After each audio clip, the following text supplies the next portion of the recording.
கொண்டாடக்கூடிய இந்த சுதந்திர தின விழாவினுடைய நிகழ்ச்சியில ஒரு செய்தி சொல்ல வேண்டும் என்று சொன்னால், கண்ணியத்திற்குரிய தாய்மார்களே, இந்த நாட்டினுடைய விடுதலைக்காக மட்டுமல்ல, இன்றைக்கும் தீவிரவாதிகள் கையால் சுடப்பட்டு கொல்லப்பட்டவர்களில் பல இஸ்லாமியர்கள் ராணுவத்திலும் சிஆர்பிஎஃப் போன்ற காவல்துறையிலும் இருந்து கொண்டிருக்கிறார்கள்.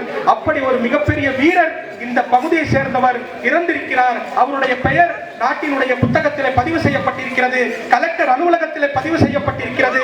ஆனால் அவரை கொண்டாடுவதற்கு ஒரு நபர்கள் சமுதாயம் இல்லை என்ற அடிப்படையில் அவர்களை அப்படியே வரலாறுகள் இன்றைக்கும் மறைக்கப்பட்டுக் கொண்டிருக்கிறது. அவர் பெயர் அப்துல் மஜீத் என்று சொல்லக்கூடிய ஒரு ராணுவ வீரர்.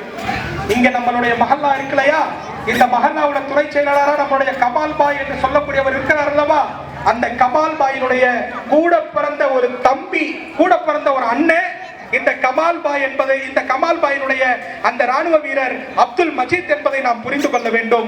அந்த நபரினுடைய வாழ்க்கை வரலாறு நிச்சயமாக நமக்கு தெரிந்திருக்கும். இங்க இருக்கக்கூடிய பல மஹல்லாவாசியுடைய ஃப்ரெண்டா இருப்பாரு, கிளாஸ்மேட்டா இருப்பாரு.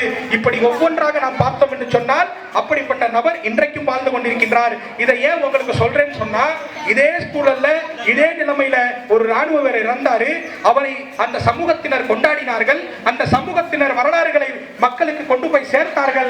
அதன் விளைவாக இன்றைக்கு திருச்சியினுடைய மைய பகுதியா இருக்கக்கூடிய இந்த பஸ் ஸ்டாண்டுக்கு போற வழியில வெஸ்ட் ஸ்கூல் இருக்கு இல்லையா, அங்க ஒரு ராணுவ வீரருடைய ஒரு நினைவு சின்னம் வச்சிருப்பாங்க, மேஜர் சரவணனுடைய நினைவு சின்னம். அந்த மேஜர் சரவணனுக்கு எந்த வகையிலும் சளைக்காம சண்டை போட்டவர் நம்முடைய அப்துல் மஜீத். ஆனால் மேஜர் சரவணனுக்கு அந்த இடத்துல நினைவு மண்டபம் இருக்கிறது. ஆனால் திருச்சியில இது போன்ற பல நூறான மனிதர்கள் இருந்திருக்கிறார்கள், அவர்களுக்கு இது போன்ற நினைவுகள் இல்லை என்பதை மிகவும் வருத்தத்தோடு நாம் தெரிந்து கொள்ள வேண்டும். இந்த கேலி கூத்து விளையாட்டு இதுவெல்லாம் ஒரு புறம் இருக்க, படிக்கக்கூடிய படிப்பை வரலாறு சாய்த்து நாம் எந்த